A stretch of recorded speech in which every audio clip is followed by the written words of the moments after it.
잘 들으세요, 한국은행 관계자분들. 실물금을 매입을 하는 거예요. ETF를 하는 게 아니라니까요. 실물금이라니까. ETF가 아니에요, 한국은행 관계자분들. 무슨 말인지 아시겠죠? 안녕하세요, 존 버나드입니다. 자, 13년째 금 매입을 안 한 한국은행이 이 금 관련 ETF를 투자한다는 이런 기사가 나와서 한번 또 봐드릴게요. 제가 저번에도 잠깐 봐드렸는데요. 이게 문제가 뭐냐면, 한국은행이 이제 뭐 금에 투자해야겠다 이렇게 움직이려고 하는데, 근데 중요한 거는 ETF로 한다는 얘기죠. 실물금으로 모아야 되는데, 야, ETF로 또 한대요. 그래서 제가 걱정되는 게, 이 뒷북도 뒷북인데 또 실수할까봐 정말 걱정됩니다. 왜 진짜 실물금이 아니고 왜 또 금 ETF로 투자하려고 하는지. 그것도 일반 저희 같은 개인은 뭐 금 ETF에 투자하든 은 ETF에 투자하든 뭐 괜찮아요. 그 개인이니까. 근데 한국은행 같은 이런 국가기관과 그다음에 국가를 대표하는 이런 은행에서는 웬만하면은 투자하는 거를 실물로 하셔야죠. 왜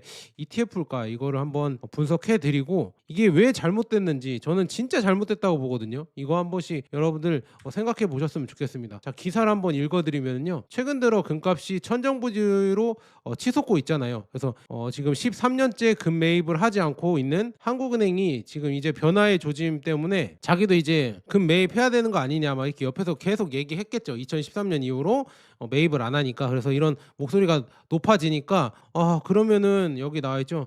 한은 고위 관계자는 16일 서울신문과의 이 통화에서 한은이 당장 금 관련 상품 투자를 할 계획은 없다면서도 금 관련 ETF를 투자 대상으로 검토하고 있는 것으로 안다고 밝혔다고 합니다. 그래서 13년 만에 처음으로 금 관련 상품에 투자한다면 거의 뭐 다시 또 이제 금에 대해서 이제 한국은행이 투자한다고 이렇게 얘기할 수가 있겠죠. 그런데 중요한 거는 이 13년 동안 왜 투자를 안 하고 있었을까? 그 이유는 뭐냐면은요. 이 그 배경에는 2010년 이 초반 금 투자를 늘렸다가 막대한 손실을 내 비판이 많았다고 합니다. 그래서 과거 트라우마 때문에, 이거 트라우마 때문에 한국은행은 2010년까지 금 매입에 관심을 두지 않다가, 여기 이때 김중수 전 총재 시절인 2011년부터 2013년 초에 3년에 걸쳐서 3조 5천억 원 가량의 이 금 90톤을 매입했다고 합니다. 그런데 2013년 기점으로 금값이 폭락하면서 국회 국정감사에서 한은이 투자금의 3분의 1을 날렸다 이렇게 질책이 이어지자 한은은 금 투자에서 아예 손을 뗐다고 합니다. 이게 문제예요. 이게 책임을 지고 이런 뭐라고 해야죠? 미래 포트폴리오에 이런 걸 책임을 지고 할 사람이 이제 부족해졌어요. 왜냐? 뭐라고 하니까 이거 했다가 3분의 1을 날렸다고 했는데 이후로 금값이 엄청나게 뛰었죠. 몇 배는 뛰어버렸습니다. 그러니까 이거 투자가 잘한 거거든요. 근데 그 당시에 조금 떨어졌다고 그렇게 호들갑 떨면서 한은이 뭐 투자금의 3분의 1을 날렸다 막 이렇게 질책을 하니까, 국회의원들이. 그러니까 누가 이 한국은행 총재하면은 내가 뭐 평생 한국은행 총재하는 것도 아니고, 그다음에 국가의 이런 권력기관으로부터 뭐 독립성을 유지받지도 못하는데 굳이 내가 책임을 지고 금매입을 해야 되나? 그냥 내 임기대로만 잘 지키다가 그냥 가면 되지, 굳이 내가 이걸 해서 또 욕먹기 싫으니까 안 하는 거겠죠. 그러니까 문제예요. 진짜 책임 있고 그다음에 강단이 있는 한국은행 총재가 없습니다. 이게 그렇게 밀어붙일 총재도 없고, 그냥 정부 눈치 보고 그냥 시키는 대로만 하고 책임은 최대한 덜 지고, 그다음에 국가의 미래를 위해서 어떤 과감한 투자나 과감한 선택 이런 걸 하는 사람이 없다. 그리고 그걸 이렇게 서포트 해줄 정치인이나 이런 사람도 없고요. 그래서 그게 참 우리나라는 문제예요. 그래서 지금 보면 현재 한은이 사들였던 그 은은 어디에 있냐면요, 영국의 영란은행 지하 창고에 보관되어 있다고 합니다. 이것도 문제예요. 우리가 이제 보관을 해야죠. 그래서 한은 관계자는 정기적으로 영란은행에 보관되어 있는 금을 점검하는 것으로 안다고 기뜸했다. 정기적으로 점검한다고요? 여러분은 포트녹스에는 금이 있을까요? 이런 얘기 한번 해보면서, 영란은행, 영국을 요즘 믿을 수 있을까요? 영국 경제 믿을 수 있으세요? 이것도 가져와야 될 것 같죠? 제가 봤을 때는 가져와야 됩니다. 저는 못 믿습니다. 아니 왜 내 거 금을 물론 뭐 전쟁의 위기가 있어서 뭐 북한이 내려오면 다 뺏기는 거 아니냐, 물론 그럴 수도 있겠지만 그래도 내 거 돈인데 내 거 돈을 왜 내가 금을 샀어, 그렇다고 왜 이장님의 그걸 전부 다 맡기냐고요. 한 절반만 맡기는 것도 아니고, 아니면은 이장님한테 맡겼다가 저기 또 읍장님 또 있잖아요. 또 미국이랑 런던도 있는데, 그러니까 영국도 있는데 두 개 맡기거나, 아니면 한국도 갖고 있고 뭐라고 해야지, 이렇게 1대1대1로 이렇게 나눠서 분산 투자하거나 이렇게 해야지 왜 영란은행에 전부 다 그거를 걷다 놓고 영국을 믿을 수 있으세요? 저는 그것도 의문이거든요. 북한이 우리나라 쳐들어와서 금을 빼앗아 가는 것보다 영국은행이 망해서 우리한테 안 주는 리스크가 클까요? 아니면 뭐가 클까요? 저는 조금 걱정이 좀 많이 된다 이렇게 말씀드리고요. 내 거는 역시나 내가 쥐고 있어야 그게 진짜 위기시에서는 뭐 위기가 아닐 때는 뭐 상관없겠지만 위기시에선 빛을 발한다 이렇게 말씀드립니다. 그래서 지금 보면요, 한국은행이 5년간 금 매입을 안 해서 이 수익률이 17.9%를 수익률 기회를 놓쳤다는 이런 기사도 있거든요. 그래서 쭉 보면 5년간 금 매입을 하지 않았을 때 여기 나와 있거든요. 한국은행이 국회에 제출한 자료 21년에서 25년 기준에 따르면 외환보유액을 이 금에 투자했을 경우 5년 누적 수익률이 17.9%에 달했을 것으로 추산됐다. 그래서 반면 하는 포트폴리오의 이 대부분을 차지하는 미국 국채에는 마이너스 1% 수익률로 오히려 손실 구간이었다. 그래서 최근에 지금 5년에 지금 보면 금은 17.9% 올랐거든 평균. 그다음에 10년은 15.1%, 최근 20년은 11.2%, 그다음에 13년 이후로는 7.6%잘 오르고 있죠. 이게 이렇게 금이 그리고 앞으로 이제 폭발적으로 오르는 이유는 역시나 저는 제가 이 금에 올라가는 이유를 뭐 언론에서는 잘 얘기 안 해요. 금이 왜 올라갈까? 금이 올라가니까 좋다. 뭐 금이 정말 좋은 자산인가 보다 이렇게 이런 식으로 얘기하지만 중요한 건 그게 아니죠. 반대편에서 달러와 이 달러를 기축으로 한 경제 체제가 점점 무너지고 있다는 이 신호인데 이거를 언론에서 해석해 주는 사람은 거의 없어요. 이렇게 금 제대로 알고 투자하시는 분 몇몇 분만 그렇게 얘기하고 대중 언론에서는 그냥 금값이 그냥 올라간대, 은값이 올라간대 그냥 이렇게만 얘기를 합니다. 그러니까 조금 저는 답답하고요. 아니, 미국 국채는 왜 수익률이 이렇게 떨어지고 그다음에 좋지 않을까? 부채가 늘어나고 있기 때문이에요. 이 부채를 과연 갚을 수 있을까? 이 기축통화의 이런 패권 주기를 봤을 때 생명이 다 하거든요. 이 생명 주기가 있어. 이게 영원히 기축통화로 끌고 간 그런 나라는 없었습니다. 로마 시대 때부터 쭉 뭐 무역 뭐 대항해 시대 막 이런 시대 때도 네덜란드나 영국이나 뭐 프랑스나 이런 데도 기축통화의 이런 번영을 누렸는데 결국은 그게 평생 가진 않았거든요. 그러면 미국도 여러분들 생각해 보세요. 이 달러 기축통화가 평생 갈 수 있을까? 그걸 한번 생각해 보셔라. 그래서 이 국채가 떨어지는 이유도 다 그런 이유가 있지 않을까. 그래서 이 만약에 미국채 70, 그다음에 금 30으로 했을 때 이 혼합 포트폴리오 했을 때는 뭐 최근 5년은 4.7%, 그다음에 최근 10년 5.5%, 최근 20년 5.5%, 그다음에 13년 이후로 3.2%. 일부 했다면 이 수익률 개선이 효과적으로 나왔을 것이다 이렇게 추정이 되고 있고요. 그다음에 중국은 지금 보면은 미국채를 진짜 엄청나게 줄이고 있죠. 지금 여기 29%까지 갖고 있었다가 외환 보유액에 지금 7.3%로 줄이고 금을 계속 매입을 하고 있죠. 그래서 금 가치가 이렇게 올라가고 있습니다. 그래서 지정학적 긴장이 심화되는 가운데 외환 보유고의 이 다변화를 하려고 하니까 결국에는 미국채를 중국은 내다 팔면서 금을 엄청나게 늘려가고 있다. 그리고 한국은행은 지금 봤을 때 현재 자산 구조를 한번 보자면 외환보유액의 이 금 비중이 1.1% 세계 최하위권이라고 합니다. 그리고 미국채 비중은 90%, 약 90% 수준이고요. 그다음에 2013년 이후 금 매입을 중단을 했고 선진국 주식 비중은 10.2%라고 합니다. 그래서 2013년 이후 선진국 주식 비율 수익률이 11.6%로 나름 잘 하고 있지만 금이 정말 적어서 앞으로가 저는 걱정이 좀 많이 된다 이렇게 말씀드리고 그다음에 지금 보면 수치로 한번 정리해 보자면 한국의 금 보유량은 104.4톤이고요. 그다음에 외환 보유액은요 지금 4,307억 달러. 그다음에 외환 보유액 중 금 비중이 3.2%고 그다음에 전 세계 중앙은행의 금 비중은 외환 보유액 중에 6%입니다. 그래서 그만큼 또 적고 그다음에 중앙은행의 이 금 매입이 2010년부터 21년까지 평균을 보면 473톤을 연간 매입을 했다며. 그런데 22년에 지금 1136톤, 그다음에 중앙은행의 금 매입 23년에 1050톤, 그다음에 24년에 1045톤 이렇게 엄청나게 지금 최근 몇 년간 모아가고 있고요. 그다음에 2011년 금 가격 연평균이 온스당 1,573달러였는데요.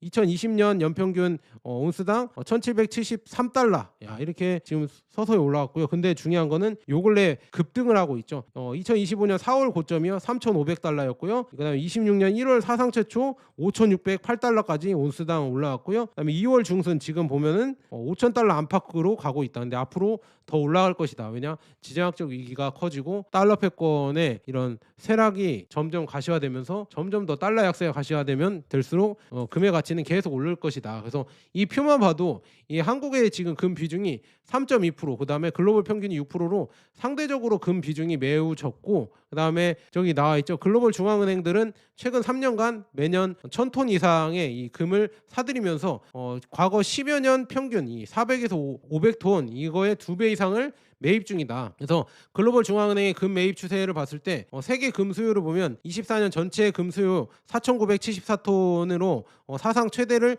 기록했는데, 이 중에 중앙은행이 1,045톤을 순매입해 3년 연속 1,000톤을 넘겼다. 그래서 2010년, 2021년까지 보면은 중앙은행 연평균 금 매입은 473톤, 아까 읽어드렸죠. 그래서 최근에 3년 동안 2배 이상의 공격적인 매입을 하고 있다. 뭔가 세상이 변하고 있다는 얘기예요. 이렇게 중앙은행이 그렇게 불편하다는 실물 금을 차곡차곡 매입을 해서 쌓아놓는 이유는 세상이 진짜 다국화로 빠르게 변하고 있다. 여기 나와 있죠. 이러한 매입 배경으로는 달러 일극 체제 리스크에 대한 해지, 그래서 제재 리스크, 러시아 이 제재 때문에 그 이후로 엄청나게 지금 금을 중앙은행들이 매집하고 있죠. 그래서 미중 갈등, 그다음에 중동 우크라이나 전쟁, 이런 지정학적 불확실성, 이란도 지금 뭐 전쟁이 나냐 마냐 이런 것 때문에 지금 콜옵션으로 지금 뭐 엄청나게 2만 달러 규모, 2만 달러 간다고 금을 베팅한 이런 콜옵션이 엄청 많아졌다가, 그거는 다음에 얘기해드리고요. 그래서 그렇게 지금 계속 지정학적 위기가 커지면서 세계 중앙은행들은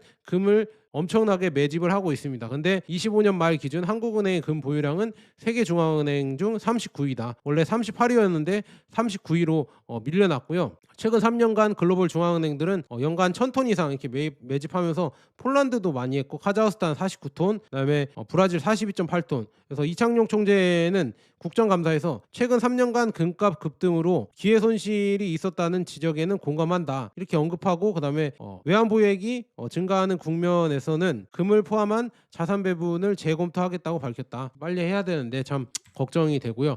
지금 보면 세계 중앙은행들의 이 금 보유량 봤을 때 여기 나와 있죠. 금 보유량을 늘려 2020년 이후 이 5년 지금 금 매입량이거든요. 금값이 230% 급등하면서 각국 중앙은행들이 대규모 매입에 나섰다고 합니다. 그래서 상위 15개 매입국은 5년간 약 2,000톤의 금을 추가 매입했다고 합니다. 그래서 중국이 350톤을 추가하며 미국 달러 의존도를 낮추려는 움직임을 보였습니다. 폴란드가 300톤, 여기 나와 있죠. 314톤 300톤을 추가 매입하며 그 뒤를 이었고, 튀르키예, 인도도 인플레이션과 환율 변동성에 대비해서 금 보유량을 늘렸습니다. 여기 튀르키예도 251, 그다음에 인도도 245, 브라질이 105, 아제르바이잔이 83, 일본도 지금 80이나 올렸네. 80톤이나.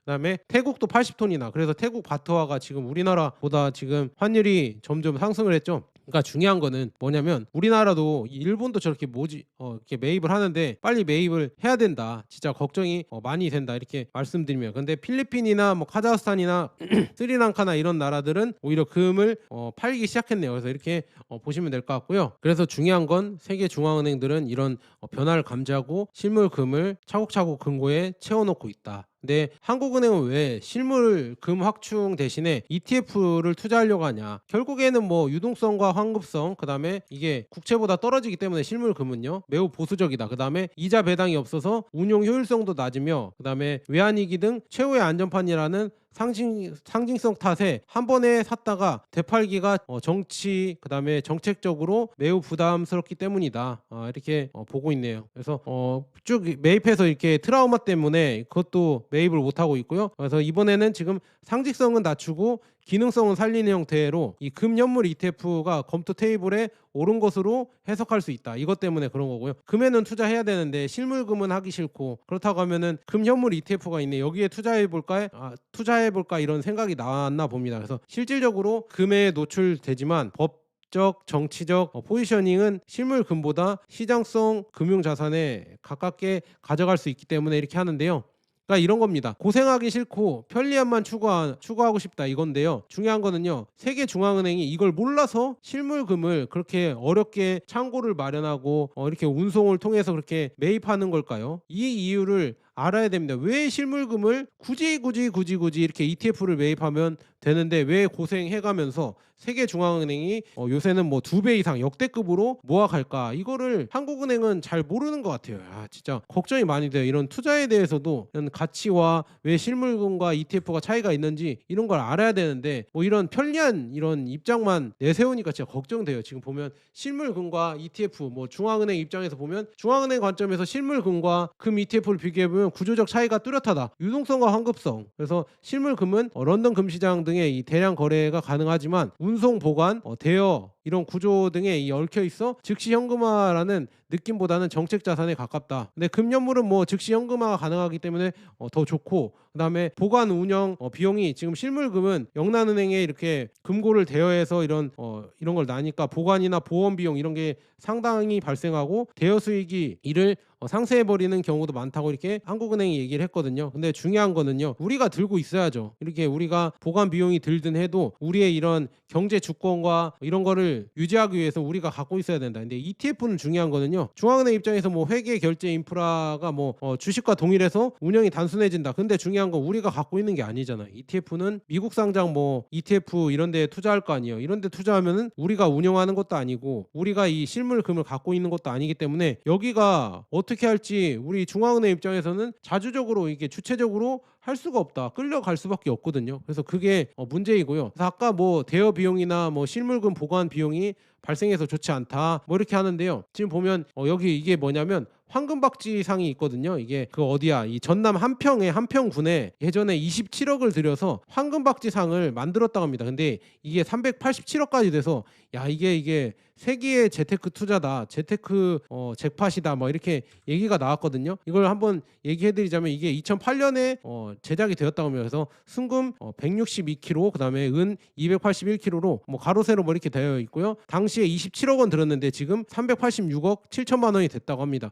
지금 보면 이게 중요한 게 뭐냐, 관광 효과까지 발생을 했다고 하거든요. 혈세 논란에서 이제는 관광 효과가 발생하면서 지자체 보유 초대형 실물 자산이 돼버렸다. 그래서 여기 나와 있죠. 지금 뭐 27억에서 387억까지 돼서 한평 황금박쥐상이 놀라운 반전이다. 야 대단하죠. 드라마틱하게 변하고 있다. 이렇게 지금 볼 수가 있고, 더 중요한 거는요, 한시적 전시에서 상설 전시로 결정을 해서 이렇게 하면 되죠. 한국은행도 금을 매입을 해요. 우리가 금을 매입을 하고 한국은행 뭐 이런데 금 보관소 아니면은 이런 상징성이 있잖아요. 한국은행도 금을 뭐라고 하죠? 보관을 하고 있다. 그 다음에 금의 일부를 이렇게 진열해 놓겠다 해서 진열해 놓으면은 저나 아니면은 금 좋아하시는 분들이 아니면은 그냥 관광 좋아하시는 분들이 이렇게 지금 황금박쥐상 이렇게 구경하러 한평 엑스포까지 갔다가 한평 여기 보러 간다는데, 우리나라 한국은행도 그렇게 하면은 이거 한국은행 보러 가면서 이거 관광도 하고 얼마나 좋아요. 그리고 관광 수입도 올릴 수도 있고 한국은행 이미지가 더 좋아질 수도 있겠죠.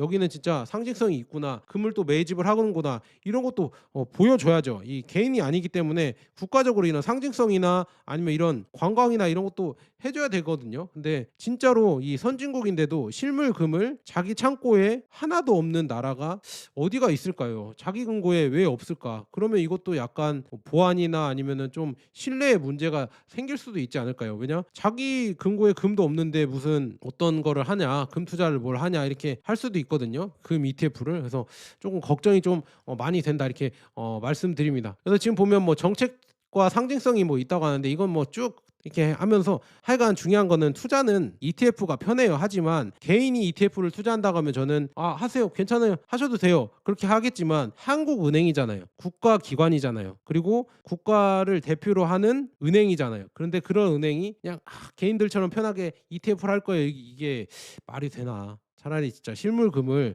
영란은행에서도 받아오고 그다음에 우리가 또 실제로 더 매입을 하고 모아가는 모습을 보여줘야 되지 않을까. 이 다극화 시대가 열리는데 그렇게 빨리 해야 되는 게 좋지 않을까. 근데 한국은행은 자꾸 금 ETF에서 답을 찾으려고 지금 하는 것 같아요. 뭐 글로벌 트렌드와 괴리 축소. 그래서 글로벌적으로 지금 금을 매입을 하고 있잖아요. 1,000톤 이상의 금을 매입을 하고 있는데, 잘 들으세요 한국은행 관계자분들, 실물금을 매입을 하는 거예요. ETF를 하는 게 아니라니까요. 실물금이라니까. ETF가 아니에요. 한국은행 관계자분들 무슨 말인지 아시겠죠? 그래서 뭐 실물금의 이 정책 부담을 피하면서 분산 해지 효과를 확보. 실물금이어야 된다니까요. 위기가 올 때는요. 실물금을 갖고 있어야 돼요. 중요한 거는 무슨 말인지 아시겠죠? 그다음에 주식 비중을 뭐 이렇게 너무 높기 때문에 이제 포트폴리오 균형 차원에서 금 ETF를 매입한다. 뭐 이거는 뭐 그럴 수 있다는 하는데 한국은행이잖아요. 한국은행. 그래서 중요한 거는 진짜 ETF를 하는 게 좀 그게 금 투자라고 저는 감히 말을 해드릴 수가 없습니다. 한국은행 입장에서는 우리나라 개인들은 뭐 ETF 한다고 하면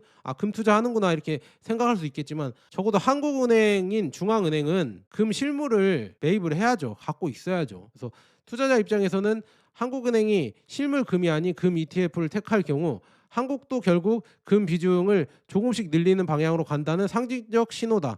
과연 그럴까요? 실물금이 아닌데요. ETF는 바로바로 또 팔아치울 수도 있기 때문에 상징적 신호가 아니겠죠. 진짜로 갖고 오려면 진짜 금을 갖고 와서 금고에 보관을 해야 진짜 상징적으로 금을 이제는 매집을 하는구나, 조금씩 늘려가는구나 이거를 보이는 거고요. 더 중요한 거는 이 ETF의 이 치명적인 단점이 뭐냐? 한국은행이 이 지금 뭐 금연물 ETF에 투자한다고 하면 이 ETF는요 청산을 할 수도 있고요. 그다음에 결국 마지막에 바뀌는 것은 실물이 아니라 달러입니다. 아니 막말로 뭐 현물 ETF에 투자하면 뭐 한국은행 정도면은 금으로 바꿔주지 않을까 이렇게 물어보시는 분들이 있어요.